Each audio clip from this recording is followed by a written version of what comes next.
എല്ലാവർക്കും PSC പോയിൻറ്റിൻ്റെ മറ്റൊരു വീഡിയോയിലേക്ക് സ്വാഗതം. ഇന്ന് നമ്മൾ നോക്കുന്ന ടോപ്പിക് എന്ന് പറയുന്നത് നമ്മൾ PSC പരീക്ഷകളിൽ ആവർത്തിച്ച് ചോദിക്കുന്ന കൺഫ്യൂസിങ് ഫാക്റ്റ് ചോദ്യങ്ങളാണ്. അതായത് ക്വസ്റ്റ്യൻസ് കണ്ടാൽ എല്ലാം ഒരുപോലെ ഇരിക്കും, പക്ഷേ ഉത്തരങ്ങൾ വ്യത്യസ്തമായിരിക്കും. അപ്പോൾ അങ്ങനെയുള്ള ചോദ്യങ്ങളാണ് നമ്മൾ ഇന്ന് പരിചയപ്പെടാൻ പോകുന്നത്. അപ്പോൾ നമുക്ക് നേരെ ചോദ്യങ്ങളിലേക്ക് കടക്കാം. പക്ഷിഗ്രാമം എന്നറിയപ്പെടുന്നത് നൂറനാടാണ്. പക്ഷിപ്പാതാളം വയനാട്ടിലാണ്. പക്ഷികളുടെ പ്ലേഗ് പക്ഷിപ്പനിയാണ്. അപ്പം പക്ഷിഗ്രാമം നൂറനാട്, പക്ഷിപ്പാതാളം വയനാട്, പക്ഷികളുടെ പ്ലേഗ് പക്ഷിപ്പനി. ഈ നാവികരുടെ പ്ലേഗ് എന്നറിയപ്പെടുന്നത് സ്കർവി രോഗമാണ്. വിറ്റാമിൻ സിയുടെ കുറവ് മൂലമുണ്ടാകുന്നതാണ് സ്കർവി. അപ്പം വെളുത്ത പ്ലേഗ് എന്നറിയപ്പെടുന്നത് ക്ഷയമാണ്, TB. ചുവന്ന പ്ലേഗ് എന്നറിയപ്പെടുന്നത് വസൂരിയാണ്. കറുത്ത മരണം എന്നറിയപ്പെടുന്നത് പ്ലേഗാണ്. അപ്പോൾ നാവികരുടെ പ്ലേഗ് സ്കർവി, വെളുത്ത പ്ലേഗ് ക്ഷയം, ചുവന്ന പ്ലേഗ് വസൂരി, കറുത്ത മരണം പ്ലേഗ്. എന്നാൽ കറുത്ത നദീരോഗം എന്നറിയപ്പെടുന്നത് എബോളയാണ്. ബ്ലാക്ക് വാട്ടർ ഫീവർ എന്നറിയപ്പെടുന്നത് മലമ്പനിയാണ്. ബ്ലാക്ക് ജോണ്ടിസ് എന്നറിയപ്പെടുന്നത് എലിപ്പനിയാണ്. കറുത്ത രോഗം എബോള, ബ്ലാക്ക് വാട്ടർ ഫീവർ മലമ്പനി, ബ്ലാക്ക് ജോണ്ടിസ് എലിപ്പനി. ഇനി നമുക്ക് അടുത്തത് നോക്കാം. ഭാവിയിലെ ലോഹം എന്നറിയപ്പെടുന്നത് ടൈറ്റാനിയമാണ്. ഭാവിയിലെ ഇന്ധനം എന്നറിയപ്പെടുന്നത് ഹൈഡ്രജൻ. പ്രതീക്ഷയുടെ ലോഹം എന്നറിയപ്പെടുന്നത് യുറേനിയമാണ്. മഴവിൽ ലോഹം എന്നറിയപ്പെടുന്നത് ഇറിഡിയമാണ്. അപ്പം ഭാവിയിലെ ലോഹം ടൈറ്റാനിയം, ഭാവിയിലെ ഇന്ധനം ഹൈഡ്രജൻ, പ്രതീക്ഷയുടെ ലോഹം യുറേനിയം, മഴവിൽ ലോഹം ഇറിഡിയം. അടുത്ത് നമുക്ക് കുറച്ച് പഠനശാഖകൾ നോക്കാം. മണ്ണിനെക്കുറിച്ചുള്ള പഠനം അറിയപ്പെടുന്നത് പെഡോളജിയാണ്. പാദത്തെക്കുറിച്ചുള്ള പഠനം അറിയപ്പെടുന്നത് പോഡോളജി ആണ്. എന്നാൽ പാറയെക്കുറിച്ചുള്ള പഠനം അറിയപ്പെടുന്നത് പെഡോളജി. ഇത് നമുക്ക് കേൾക്കുന്ന സമയത്ത് എല്ലാം ഒരുപോലെ തോന്നും, ഈ പെഡോളജിയും പെഡോളജിയും. അപ്പോൾ നമ്മൾ അക്ഷരങ്ങളും ചിഹ്നങ്ങളും ഒക്കെ കറക്റ്റായിട്ട് നോക്കി വെച്ചിട്ട് പോവുക. നമ്മൾ ഈ കുഞ്ഞു കുട്ടികളൊക്കെ മണ്ണിൽ കളിക്കുമ്പോൾ നമ്മൾ പറയില്ലേ, മണ്ണിൽ കളിച്ചാൽ നല്ല പെട കിട്ടും, അതായത് നല്ല തല്ല് കിട്ടും എന്നുള്ള ഒരു അർത്ഥത്തിൽ നമ്മൾ പറയും നല്ല പെട കിട്ടുന്നു. അപ്പം അങ്ങനെയുള്ള കോഡുകളൊക്കെ വെച്ചിട്ടോ അല്ലെങ്കിൽ നിങ്ങൾ സ്വന്തമായി കോഡുകളൊക്കെ ഉണ്ടാക്കിയിട്ടോ ഇതൊക്കെ ഓർത്ത് വയ്ക്കുക. അപ്പോൾ നമുക്ക് മണ്ണിനെക്കുറിച്ചുള്ള പഠനം പെഡോളജി എന്ന് ഓർക്കാൻ പറ്റും, കുട്ടികൾക്ക് നല്ല പെട കിട്ടും എന്നുള്ള അർത്ഥത്തിൽ. പിന്നെ ഈ പാദത്തെക്കുറിച്ചുള്ള പഠനം നമ്മൾ അറിയപ്പെടുന്നത് പോഡോളജി അല്ലേ. അപ്പം നമ്മുടെ പാദം എന്ന് പറഞ്ഞാൽ കാലിൻ്റെ പാദമല്ലേ, ആ പാദത്തിൽ ഇപ്പം നമ്മളെ ഒരാൾ വന്ന് തല്ലുകയാണെങ്കിൽ നമ്മൾ അവരെ പോടോ അല്ലെങ്കിൽ എടോ താൻ എന്നൊക്കെയുള്ള അർത്ഥത്തിൽ പോടോ നീ പോടോ എന്നൊക്കെ പറയില്ലേ. അപ്പം ആ ഒരു കോഡ് അല്ലെങ്കിൽ അങ്ങനെ കണക്ട് ചെയ്ത് പഠിക്കാനൊക്കെ നോക്കുക. അങ്ങനെയാകുമ്പോൾ ഇത് അങ്ങോട്ടും ഇങ്ങോട്ടും മാറിപ്പോകത്തില്ല. അടുത്തത് നോക്കാം. അധ്യാപന ശാസ്ത്രത്തെക്കുറിച്ചുള്ള പഠനം പെഡഗോഗി എന്നാണ് അറിയപ്പെടുന്നത്. അധ്യാപന ശാസ്ത്രത്തെക്കുറിച്ചുള്ള പഠനം അറിയപ്പെടുന്നത് പെഡഗോഗി. രോഗങ്ങളെക്കുറിച്ചുള്ള പഠനം അറിയപ്പെടുന്നത് പതോളജിയാണ്. അപ്പോൾ നമുക്ക് ഒരുവിധ ആളുകൾക്കൊക്കെ അറിയാൻ കഴിയും, കാരണം നമ്മൾ ഹോസ്പിറ്റലിലൊക്കെ പതോളജി അങ്ങനെ എഴുതി വെച്ചിട്ടുണ്ടാവുമല്ലോ. അപ്പം രോഗങ്ങളെക്കുറിച്ചുള്ള പഠനം അറിയപ്പെടുന്നത് പതോളജി.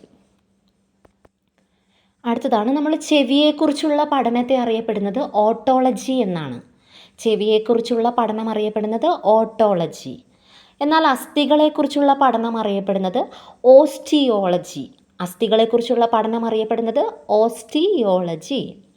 മൂക്കിനെക്കുറിച്ചുള്ള പഠനം അറിയപ്പെടുന്നത് റിനോളജി. മൂക്കിനെക്കുറിച്ചുള്ള പഠനം അറിയപ്പെടുന്നത് റിനോളജി. കൈകളെക്കുറിച്ചുള്ള പഠനം അറിയപ്പെടുന്നത് കീറോളജി. കൈകളെക്കുറിച്ചുള്ള പഠനം അറിയപ്പെടുന്നത് കീറോളജി. ചെവിയെക്കുറിച്ചുള്ള പഠനം അറിയപ്പെടുന്നത് ഓട്ടോളജി. അസ്ഥികളെക്കുറിച്ചുള്ള പഠനം അറിയപ്പെടുന്നത് ഓസ്റ്റിയോളജി. മൂക്കിനെക്കുറിച്ചുള്ള പഠനം അറിയപ്പെടുന്നത് റിനോളജി. കൈകളെക്കുറിച്ചുള്ള പഠനം അറിയപ്പെടുന്നത് കീറോളജി. അടുത്തത് സൗന്ദര്യത്തെക്കുറിച്ചുള്ള പഠനമാണ് കാലോളജി. സൗന്ദര്യത്തെക്കുറിച്ചുള്ള പഠനം കാലോളജി. പക്ഷിക്കൂടിനെക്കുറിച്ചുള്ള പഠനം അറിയപ്പെടുന്നത് കാലിയോളജി. പക്ഷിക്കൂടിനെക്കുറിച്ചുള്ള പഠനം അറിയപ്പെടുന്നത് കാലിയോളജി. അപ്പം നമ്മൾ പറയില്ലേ, ഒരാളുടെ സൗന്ദര്യം ഇരിക്കുന്നത് അയാളുടെ കാലുകളിലാണ് എന്നൊക്കെ നമ്മൾ ജസ്റ്റ് പറയാറില്ലേ. അപ്പം സൗന്ദര്യത്തെക്കുറിച്ചുള്ള പഠനം അറിയപ്പെടുന്നത് കാലോളജിയാണ് എന്ന് നമുക്ക് അങ്ങനെ കണക്ട് ചെയ്ത് പഠിക്കാൻ വേണ്ടി പറ്റും. പക്ഷിക്കൂടിനെക്കുറിച്ചുള്ള പഠനം കാലിയോളജിയാണ്. ഈ കാലി എന്ന് പറഞ്ഞാൽ തന്നെ മൃഗം. അപ്പം ആ മൃഗവുമായി കണക്ട് ചെയ്ത് മൃഗം, പക്ഷി മൃഗാദികൾ എന്നുള്ള അർത്ഥത്തിൽ നമുക്ക് കാലിയോളജി എന്ന് പറയുമ്പോൾ നമുക്ക് പക്ഷിയെ അങ്ങനെ കണക്ട് ചെയ്യാൻ വേണ്ടി പറ്റും. അപ്പോൾ അങ്ങനെ കണക്ട് ചെയ്ത് പഠിക്കുക. ഏതൊരു ക്വസ്റ്റ്യൻ പേപ്പർ എടുത്തിട്ടുണ്ടെങ്കിൽ നമുക്ക് പഠനശാഖകളെ കുറിച്ച് എന്തായാലും 1 മാർക്കിന് ചോദിച്ചിട്ടുണ്ട്. ഇപ്പോൾ ഈ 2024 നടന്ന degree stage 2 exam level preliminary എക്സാമിൽ ഈ ആൽഗകളെക്കുറിച്ചുള്ള പഠനം ചോദിച്ചിട്ടുണ്ട്.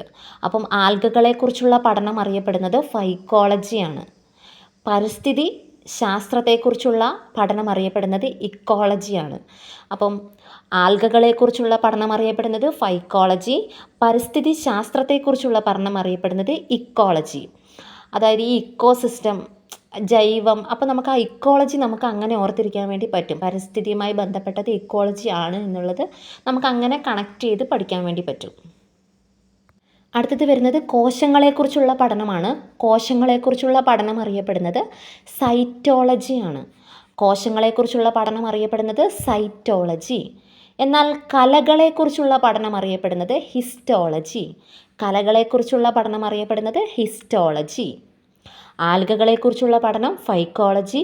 പരിസ്ഥിതി ശാസ്ത്രത്തെക്കുറിച്ചുള്ള പഠനം ഇക്കോളജി. കോശങ്ങളെക്കുറിച്ചുള്ള പഠനം സൈറ്റോളജി. കലകളെക്കുറിച്ചുള്ള പഠനം ഹിസ്റ്റോളജി. അടുത്തത് നോക്കാം. നാഡികളെക്കുറിച്ചുള്ള പഠനം അറിയപ്പെടുന്നത് ന്യൂറോളജി. വൃക്കകളെക്കുറിച്ചുള്ള പഠനം അറിയപ്പെടുന്നത് നെഫ്രോളജി. ഹൃദയത്തെക്കുറിച്ചുള്ള പഠനം അറിയപ്പെടുന്നത് കാർഡിയോളജി. നാഡികളെക്കുറിച്ചുള്ള പഠനം അറിയപ്പെടുന്നത് ന്യൂറോളജി. അപ്പോൾ ഈ ന്യൂറോൺ അങ്ങനെ കണക്ട് ചെയ്ത് നമുക്ക് ന്യൂറോളജി എന്ന് ഓർത്ത് വയ്ക്കാൻ വേണ്ടി പറ്റും. വൃക്കകളെക്കുറിച്ചുള്ള പഠനം നെഫ്രോളജിയാണ്. അപ്പോൾ നെഫ്രോൺ എന്ന് കണക്ട് ചെയ്ത് നമുക്ക് നെഫ്രോളജി ഓർത്തിരിക്കാൻ വേണ്ടി പറ്റും. ഹൃദയത്തെക്കുറിച്ചുള്ള പഠനം കാർഡിയോളജി. ഇപ്പം കാർഡിയോഗ്രാം, അങ്ങനെ കാർഡിയോ. അപ്പം നമുക്ക് അങ്ങനെ കാർഡിയോളജി ഹൃദയത്തെക്കുറിച്ചുള്ള പഠനമാണെന്ന് ഓർത്ത് വയ്ക്കാൻ വേണ്ടി കഴിയും. രക്തത്തെക്കുറിച്ചുള്ള പഠനം അറിയപ്പെടുന്നത് ഹെമറ്റോളജി എന്നാണ്. രക്തത്തെക്കുറിച്ചുള്ള പഠനം അറിയപ്പെടുന്നത് ഹെമറ്റോളജി. കരളിനെക്കുറിച്ചുള്ള പഠനം അറിയപ്പെടുന്നത് ഹെപ്പറ്റോളജി. കരളിനെക്കുറിച്ചുള്ള പഠനം അറിയപ്പെടുന്നത് ഹെപ്പറ്റോളജി. അടുത്തത് നോക്കാം. കണ്ണിനെക്കുറിച്ചുള്ള പഠനം അറിയപ്പെടുന്നത് ഒഫ്താൽമോളജിയാണ്. കണ്ണിനെക്കുറിച്ചുള്ള പഠനം അറിയപ്പെടുന്നത് ഒഫ്താൽമോളജി. കാഴ്ചയെക്കുറിച്ചുള്ള പഠനം അറിയപ്പെടുന്നത് ഒപ്റ്റോളജി. കാഴ്ചയെക്കുറിച്ചുള്ള പഠനം അറിയപ്പെടുന്നത് ഒപ്റ്റോളജി എന്നാണ്. മസ്തിഷ്കത്തെക്കുറിച്ചുള്ള പഠനം അറിയപ്പെടുന്നത് ഫ്രെനോളജി. മസ്തിഷ്കത്തെക്കുറിച്ചുള്ള പഠനം അറിയപ്പെടുന്നത് ഫ്രെനോളജി. കിഡ്നിയെക്കുറിച്ച് പഠിക്കുന്നത് നെഫ്രോളജി. കിഡ്നിയെക്കുറിച്ചുള്ള പഠനം അറിയപ്പെടുന്നത് നെഫ്രോളജി. കിഡ്നിയെക്കുറിച്ചുള്ള പഠനം അറിയപ്പെടുന്നത് നെഫ്രോളജി. മസ്തിഷ്കത്തെക്കുറിച്ചുള്ള പഠനം അറിയപ്പെടുന്നത് ഫ്രെനോളജി. കാഴ്ചയെക്കുറിച്ചുള്ള പഠനം അറിയപ്പെടുന്നത് ഒപ്റ്റോളജി. കണ്ണിനെക്കുറിച്ചുള്ള പഠനം അറിയപ്പെടുന്നത് ഓഫ്താൽമോളജി. അപ്പോൾ നമ്മൾ പഠനശാഖകളിൽ നമ്മൾക്ക് കൺഫ്യൂസിങ് ആയിട്ടുള്ള കാര്യങ്ങളൊക്കെ നമ്മൾ നോക്കി. ഇനി നമുക്ക് അടുത്തത് നോക്കാം. മഴവിൽ വിപ്ലവം. മഴവിൽ വിപ്ലവം എന്നറിയപ്പെടുന്നത് മൊത്തം കാർഷിക മേഖലയുടെ പുരോഗതി എന്നാണ്. എന്നാൽ മഴവിൽ ദേശം എന്നറിയപ്പെടുന്നതോ സൗത്ത് ആഫ്രിക്കയാണ്. മഴവിൽ വിപ്ലവം മൊത്തം കാർഷിക മേഖലയുടെ പുരോഗതി. മഴവിൽ ദേശം സൗത്ത് ആഫ്രിക്ക. ഇനി നമുക്ക് കുറച്ച് നഗരങ്ങളുടെ വിശേഷണങ്ങൾ നോക്കാം. ഓറഞ്ച് നഗരം എന്നറിയപ്പെടുന്നത് നാഗ്പൂരാണ്. മുന്തിരി നഗരം എന്നറിയപ്പെടുന്നത് നാസിക്. ചന്ദന നഗരം എന്നറിയപ്പെടുന്നത് മൈസൂരാണ്. ഓറഞ്ച് നഗരം നാഗ്പൂർ, മുന്തിരി നഗരം നാസിക്, ചന്ദന നഗരം മൈസൂർ. ഇനി നമുക്ക് കൊൽക്കത്തയുടെ കുറച്ച് വിശേഷണങ്ങൾ നോക്കാം. കൊൽക്കത്ത കൊട്ടാരങ്ങളുടെ നഗരം എന്നറിയപ്പെടുന്നത് കൊൽക്കത്തയാണ്. ശാസ്ത്ര നഗരം എന്നറിയപ്പെടുന്നത് കൊൽക്കത്തയാണ്. സന്തോഷത്തിൻ്റെ നഗരം എന്നറിയപ്പെടുന്നതും കൊൽക്കത്തയാണ്. എന്തൊക്കെയാണ് കൊൽക്കത്തയുടെ വിശേഷണങ്ങൾ? കൊട്ടാര നഗരം, ശാസ്ത്ര നഗരം, സന്തോഷത്തിൻ്റെ നഗരം, ഇതെല്ലാം കൊൽക്കത്തയാണ്. എന്നാൽ ഭാഗ്യ നഗരം എന്നറിയപ്പെടുന്നത് ഹൈദരാബാദാണ്. ഭാഗ്യ നഗരം ഹൈദരാബാദാണ്. ഹൈടെക് നഗരവും ഹൈദരാബാദാണ്. അപ്പം ഹൈദരാബാദിൻ്റെ 2 വിശേഷണങ്ങളാണ് ഭാഗ്യ നഗരം, ഹൈടെക് നഗരം. പാടല നഗരം എന്നറിയപ്പെടുന്നത് ജയ്പൂരാണ്. പാടല നഗരം ജയ്പൂർ, പിങ്ക് നഗരം ജയ്പൂർ. പാടല നഗരം ജയ്പൂർ, പിങ്ക് നഗരം ജയ്പൂർ. ഇനി നമുക്ക് രോഗങ്ങളുടെ ബോധവൽക്കരണവുമായി ബന്ധപ്പെട്ട് അന്താരാഷ്ട്ര ചിഹ്നങ്ങൾ നോക്കാം. ഇതിൽ നമ്മൾ പിങ്ക് റിബൺ എന്ന് പറയുന്നത് പിങ്ക് റിബൺ ബോധവൽക്കരണം സ്തനാർബുദവുമായി ബന്ധപ്പെട്ടതാണ്. സ്തനാർബുദവുമായി ബന്ധപ്പെട്ട ബോധവൽക്കരണത്തിൻ്റെ പ്രതീകമാണ് പിങ്ക് റിബൺ. ഗ്രേ റിബൺ എന്ന് പറയുന്നത് പ്രമേഹ ബോധവൽക്കരണവുമായി ബന്ധപ്പെട്ടതാണ്. പർപ്പിൾ റിബൺ എന്ന് പറയുന്നത് അൾഷിമേഴ്സ് ബോധവൽക്കരണവുമായി ബന്ധപ്പെട്ടതാണ്. മഞ്ഞ റിബൺ ആത്മഹത്യ ബോധവൽക്കരണവുമായി ബന്ധപ്പെട്ടതാണ്. നീല റിബൺ വൻകുടലിലെ ക്യാൻസർ ബോധവൽക്കരണവുമായി ബന്ധപ്പെട്ടതാണ് നീല റിബൺ. പിന്നെ രക്താർബുദം, വൃക്ക ക്യാൻസർ തുടങ്ങിയ ബോധവൽക്കരണവുമായി ബന്ധപ്പെട്ടതാണ് ഓറഞ്ച് റിബൺ. എയ്ഡ്സുമായി ബന്ധപ്പെട്ടതാണ് റെഡ് റിബൺ. പിങ്ക് റിബൺ ബോധവൽക്കരണം സ്തനാർബുദം, ഗ്രേ റിബൺ ബോധവൽക്കരണം പ്രമേഹം, പർപ്പിൾ റിബൺ ബോധവൽക്കരണം അൾഷിമേഴ്സ്, മഞ്ഞ റിബൺ ബോധവൽക്കരണം ആത്മഹത്യ, നീല റിബൺ ബോധവൽക്കരണം വൻകുടലിലെ ക്യാൻസർ, ഓറഞ്ച് റിബൺ ബോധവൽക്കരണം രക്താർബുദം, റെഡ് റിബൺ എയ്ഡ്സ്. അടുത്തത് നോക്കാം, ഹരിത വിപ്ലവം. ഹരിത വിപ്ലവം ഭക്ഷ്യോത്പാദനവുമായി ബന്ധപ്പെട്ടിരിക്കുന്നു. ഹരിത വിപ്ലവം ഭക്ഷ്യോത്പാദനം, ധവള വിപ്ലവം പാലുൽപാദനം, നീല വിപ്ലവം മത്സ്യോത്പാദനം, പിങ്ക് വിപ്ലവം ഔഷധ നിർമ്മാണം, കറുത്ത വിപ്ലവം പെട്രോളിയം, സുവർണ വിപ്ലവം പഴങ്ങളുടെ ഉത്പാദനം, മഴവിൽ വിപ്ലവം പച്ചക്കറി ഉത്പാദനം, പീത വിപ്ലവം എണ്ണക്കുരു ഉത്പാദനം, രജത വിപ്ലവം മുട്ടയുൽപാദനം. അപ്പം ഹരിത വിപ്ലവം ഭക്ഷ്യോത്പാദനമാണ്. ഹരിത വിപ്ലവത്തിൻ്റെ പിതാവ് MS സ്വാമിനാഥനാണ്. ധവള വിപ്ലവം പാലുൽപാദനമാണ്. ധവള വിപ്ലവത്തിൻ്റെ പിതാവ് എന്നറിയപ്പെടുന്നത് വർഗീസ് കുര്യനാണ്. ഹരിത വിപ്ലവം ഭക്ഷ്യോത്പാദനം, ധവള വിപ്ലവം പാലുൽപാദനം, നീല വിപ്ലവം മത്സ്യോൽപാദനം, പിങ്ക് വിപ്ലവം ഔഷധ നിർമ്മാണം, കറുത്ത വിപ്ലവം പെട്രോളിയം, സുവർണ വിപ്ലവം പഴങ്ങളുടെ ഉത്പാദനം, മഴവിൽ വിപ്ലവം പച്ചക്കറി ഉൽപാദനം, പീത വിപ്ലവം എണ്ണക്കുരു ഉൽപാദനം, രജത വിപ്ലവം മുട്ടയുൽപാദനം. അടുത്തത് നോക്കാം, ത്രികോണ ആകൃതിയിൽ കാണപ്പെടുന്ന പീഠഭൂമി ഡെക്കാൻ പീഠഭൂമിയാണ്. ത്രികോണ ആകൃതിയിൽ കാണപ്പെടുന്ന പീഠഭൂമി ഡെക്കാൻ പീഠഭൂമി. ത്രികോണ ആകൃതിയിൽ കാണപ്പെടുന്ന സമുദ്രമെന്ന് ചോദിക്കുകയാണെങ്കിൽ അത് പസഫിക് സമുദ്രമാണ്. ത്രികോണ ആകൃതിയിൽ കാണപ്പെടുന്ന പീഠഭൂമി ഡെക്കാൻ, ത്രികോണ ആകൃതിയിൽ കാണപ്പെടുന്ന സമുദ്രം പസഫിക് സമുദ്രം, ത്രികോണ ആകൃതിയിൽ കാണപ്പെടുന്ന ഭൂരൂപം, ത്രികോണ ആകൃതിയിൽ കാണപ്പെടുന്ന ഭൂരൂപം ഡെൽറ്റ, ത്രികോണ ആകൃതിയിൽ കാണപ്പെടുന്ന മരുഭൂമി നെഗേവാണ്. ത്രികോണ ആകൃതിയിൽ കാണപ്പെടുന്ന ഭൂരൂപം ഡെൽറ്റ, ത്രികോണ ആകൃതിയിൽ കാണപ്പെടുന്ന മരുഭൂമി നെഗേവ്. ഇനി നമുക്ക് PSC പരീക്ഷകളിൽ വരുന്ന കിഴക്കിൻ്റെ അലക്സാൻഡ്രിയ, കിഴക്കിൻ്റെ ഓക്സ്ഫോർഡ്, കിഴക്കിൻ്റെ ഏതൻസ്, അങ്ങനെ ഈ കിഴക്കിൻ്റെ, അപ്പോൾ നമ്മൾ ആ ദിശയുമായി ബന്ധപ്പെട്ട വിശേഷണങ്ങളൊക്കെ ആയിട്ട് വരുന്ന കുറച്ച് കാര്യങ്ങൾ നമുക്ക് നോക്കാം. ഇതെല്ലാം നമ്മൾ നോട്ട് ചെയ്ത് വെക്കണം. നമുക്ക് അങ്ങോട്ടും ഇങ്ങോട്ടും മാറിപ്പോകുന്ന തരത്തിലുള്ള ക്വസ്റ്റ്യൻസ് ആണ്. അപ്പോൾ നമുക്ക് ഒന്നാമത്തെ ചോദ്യം നോക്കാം. കിഴക്കിൻ്റെ അലക്സാൻഡ്രിയ എന്നറിയപ്പെടുന്നത് കന്യാകുമാരിയാണ്. കിഴക്കിൻ്റെ അലക്സാൻഡ്രിയ എന്നറിയപ്പെടുന്നത് കന്യാകുമാരി. കിഴക്കിൻ്റെ ഓക്സ്ഫോർഡ് പൂനെ ആണ്. കിഴക്കിൻ്റെ ഏതൻസ് മധുരൈ ആണ്. കിഴക്കിൻ്റെ ഏതൻസ് മധുരൈ. കിഴക്കിൻ്റെ സ്കോട്ട്ലാൻഡ് എന്നറിയപ്പെടുന്നത് ഷില്ലോങ് ആണ്. കിഴക്കിൻ്റെ റോം എന്നറിയപ്പെടുന്നത് ഗോവയാണ്. കിഴക്കിൻ്റെ റോം ഗോവ. കിഴക്കിൻ്റെ സ്വർഗവും ഗോവയാണ്. കിഴക്കിൻ്റെ റോമും ഗോവയാണ്. കിഴക്കിൻ്റെ പ്രകാശ നഗരം എന്നറിയപ്പെടുന്നത് ഗുവാഹത്തിയാണ്.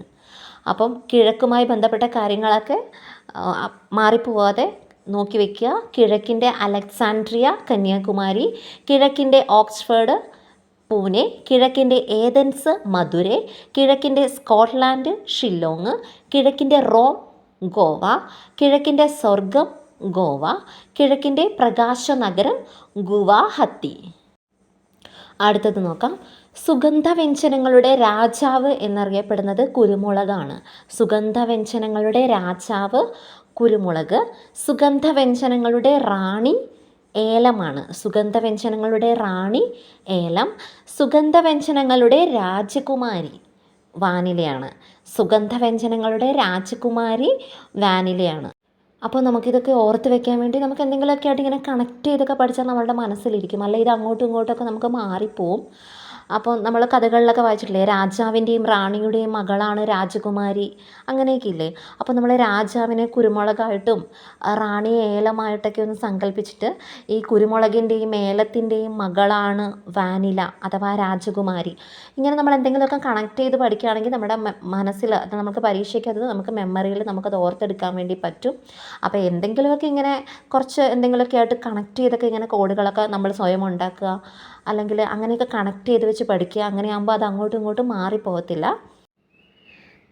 അടുത്തത് നോക്കാം. തൈറോക്സിൻ്റെ കുറവ് മൂലം കുട്ടികളിൽ ഉണ്ടാകുന്ന രോഗമാണ് കരോട്ടനിസം. തൈറോക്സിൻ്റെ കുറവ് മൂലം കുട്ടികളിൽ ഉണ്ടാകുന്ന രോഗമാണ് കരോട്ടാനിസം. തൈറോക്സിൻ്റെ കുറവ് മൂലം മുതിർന്നവരിൽ ഉണ്ടാകുന്ന രോഗം മിക്സിഡിമ എന്നാണ് അറിയപ്പെടുന്നത്. തൈറോക്സിൻ്റെ കുറവ് മൂലം മുതിർന്നവരിലാണ് ഈ രോഗം ഉണ്ടാകുന്നതെങ്കിൽ നമ്മളതിനെ മിക്സഡിമ എന്നാണ് പറയുന്നത്. അടുത്തത് നോക്കാം. ഭൂമിയുടെ ഉപരിതലത്തിൽ ഏറ്റവും കൂടുതലായി കാണപ്പെടുന്ന ലോഹം അലുമിനിയമാണ്. ഭൂമിയുടെ ഉപരിതലത്തിൽ ഏറ്റവും കൂടുതൽ കാണപ്പെടുന്ന ലോഹം അലുമിനിയം. എന്നാൽ ഭൂമിയിൽ ഏറ്റവും കൂടുതൽ കാണപ്പെടുന്ന ലോഹം ഇരുമ്പാണ്. ഭൂമിയുടെ ഉപരിതലത്തിൽ ഏറ്റവും കൂടുതൽ കാണപ്പെടുന്ന ലോഹം അലുമിനിയമാണ്. എന്നാൽ ഭൂമിയിൽ ഏറ്റവും കൂടുതൽ കാണപ്പെടുന്ന ലോഹം ഇരുമ്പാണ്. അതുപോലെ കറുത്തീയം എന്നറിയപ്പെടുന്നത് ലെഡാണ്. വെളുത്തീയം എന്നറിയപ്പെടുന്നത് ടിന്നാണ്. കറുത്തീയം എന്നറിയപ്പെടുന്നത് ലെഡ്, വെളുത്തീയം എന്നറിയപ്പെടുന്നത് ടിന്ന്. ആര്യസമാജം എന്ന സംഘടന സ്ഥാപിച്ചത് ദയാനന്ദ സരസ്വതിയാണ്. ആര്യസമാജം ദയാനന്ദ സരസ്വതി. ബ്രഹ്മസമാജം രാജാറാം മോഹൻ റോയ്. ബ്രഹ്മസമാജം രാജാറാം മോഹൻ റോയ്. എന്നാൽ പ്രാർത്ഥനാ സമാജം ആത്മാറാം പാണ്ഡുരംഗ്. പ്രാർത്ഥനാ സമാജം ആത്മാറാം പാണ്ഡുരംഗ്. നമുക്ക് കണക്ട് ചെയ്തൊക്കെ പഠിക്കണമെങ്കിൽ നമുക്ക് ആര്യ ഭയങ്കര ദയുള്ളവളാണ് എന്നൊക്കെ കണക്ട് ചെയ്ത് നമുക്ക് ആര്യ സമാജം ദയാനന്ദ സരസ്വതി എന്നൊക്കെ നമുക്ക് ഓർത്തിരിക്കാൻ വേണ്ടി പറ്റും. അതുപോലെ തന്നെ പ്രാർത്ഥനാ സമാജം, നമ്മൾ ആത്മാവിന് വേണ്ടിയിട്ട് നമ്മൾ പ്രാർത്ഥിക്കാനൊക്കെ നമ്മൾ പറയില്ലേ, ആത്മാവിന് വേണ്ടി പ്രാർത്ഥിക്കുക എന്നൊക്കെ. അപ്പോൾ അതുപോലെ പ്രാർത്ഥനാ സമാജം നമുക്ക് ആത്മാറാം പാണ്ഡുരംഗെന്ന് കണക്ട് ചെയ്ത് നമുക്ക് പഠിക്കാൻ പറ്റും.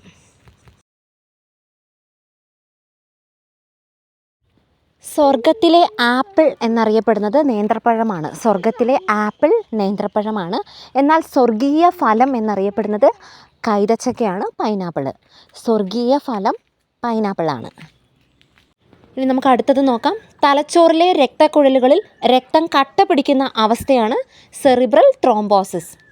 എന്നാൽ തലച്ചോറിലെ രക്തക്കുഴലുകൾ പൊട്ടുന്ന അവസ്ഥയാണ് സെറിബ്രൽ ഹെമറേജ്. തലച്ചോറിലെ രക്തക്കുഴലുകളിൽ രക്തം കട്ട പിടിക്കുന്ന അവസ്ഥയാണ് സെറിബ്രൽ ത്രോംബോസിസ്. തലച്ചോറിലെ രക്തക്കുഴലുകൾ പൊട്ടുന്ന അവസ്ഥയാണ് cerebral haemorrhage.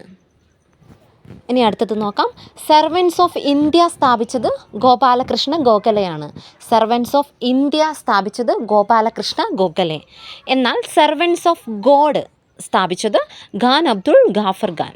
Servants of India സ്ഥാപിച്ചത് Gopalakrishna Gokhale. Servants of God സ്ഥാപിച്ചത് ഖാൻ അബ്ദുൾ ഗാഫർ ഖാൻ.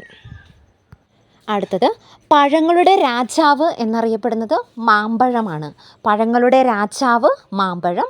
പഴങ്ങളുടെ രാജ്ഞി എന്നറിയപ്പെടുന്നത് മാങ്കോസ്റ്റിനാണ്. പഴങ്ങളുടെ രാജാവ് മാമ്പഴം, പഴങ്ങളുടെ രാജ്ഞി മാങ്കോസ്റ്റിൻ. ഇനി അടുത്തത് നോക്കാം. ഇതായി രോഗം ഏത് ലോഹവുമായി ബന്ധപ്പെട്ടിരിക്കുന്നു? ഇതായി രോഗം ഏത് ലോഹവുമായി ബന്ധപ്പെട്ടിരിക്കുന്നു? കാഡ്മിയവുമായി ബന്ധപ്പെട്ടിരിക്കുന്നു. എന്നാൽ മീനമാത രോഗം ഏത് ലോഹവുമായി ബന്ധപ്പെട്ടിരിക്കുന്നു? അത് മെർക്കുറിയുമായിട്ടാണ് ബന്ധപ്പെട്ടിരിക്കുന്നത്. ഇതായി രോഗം കാഡ്മിയം, മീനമാത രോഗം മെർക്കുറി. ഏതൊരു എക്സാം എടുത്താലും നമുക്ക് നവോത്ഥാനം എന്ന് പറയുന്ന സബ്ജക്റ്റ് വളരെ പ്രധാനപ്പെട്ടതാണ്. അപ്പോൾ നമുക്ക് അതിൽ നിന്ന് നോക്കാം. പന്തിഭോജനം തൈക്കാട് അയ്യാണ്. പന്തിഭോജനം തൈക്കാട് അയ്യ. സമപന്തിഭോജനം വൈകുണ്ഠ സ്വാമികൾ. സമപന്തിഭോജനം വൈകുണ്ഠ സ്വാമികൾ. മിശ്രഭോജനം സഹോദരൻ അയ്യപ്പൻ. മിശ്രഭോജനം സഹോദരൻ അയ്യപ്പൻ. പ്രീതിഭോജനം വാഗ്ഭടാനന്ദൻ. പ്രീതിഭോജനം വാഗ്ഭടാനന്ദൻ. അടുത്തത് നോക്കാം. ലോകത്തിലെ ആദ്യത്തെ ആൻറ്റിസെപ്റ്റിക് ഫിനോളാണ്. എന്നാൽ ലോകത്തിലെ ആദ്യത്തെ ആൻറ്റിബയോട്ടിക് പെൻസിലിനാണ്. ലോകത്തിലെ ആദ്യത്തെ ആൻറ്റിസെപ്റ്റിക് ഫിനോളും ലോകത്തിലെ ആദ്യത്തെ ആൻറ്റിബയോട്ടിക് പെൻസിലിൻ ആണ്. സുഖവാസ കേന്ദ്രങ്ങളുടെ റാണി എന്നറിയപ്പെടുന്നത് മസൂറിയാണ്.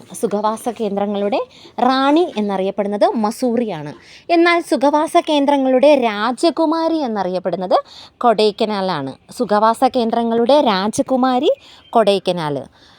റാണി മസൂറി, രാജകുമാരി കൊടൈക്കനാൽ. എന്നാൽ അറബിക്കടലിൻ്റെ രാജകുമാരൻ എന്നറിയപ്പെടുന്നത് കൊല്ലമാണ്.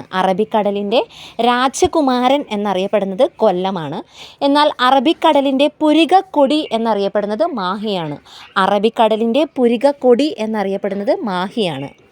നീലഗിരി കുന്നുകളുടെ രാജ്ഞി എന്നറിയപ്പെടുന്നത് ഊട്ടിയാണ്. വെള്ളച്ചാട്ടങ്ങളുടെ നഗരം അറിയപ്പെടുന്നത് റാഞ്ചിയാണ്. നീലഗിരി കുന്നുകളുടെ രാജ്ഞി ഊട്ടി, വെള്ളച്ചാട്ടങ്ങളുടെ നഗരം റാഞ്ചി. അപ്പോൾ കൺഫ്യൂസിങ് ഫാക്റ്റുമായി ബന്ധപ്പെട്ട ഒരു ടോപ്പിക്കായിരുന്നു ഇത്. അപ്പോൾ എല്ലാവർക്കും യൂസ്ഫുൾ ആയെന്ന് വിചാരിക്കുന്നു. ഇനി നെക്സ്റ്റ് ടോപ്പിക്കുമായിട്ട് വീണ്ടും കാണാം.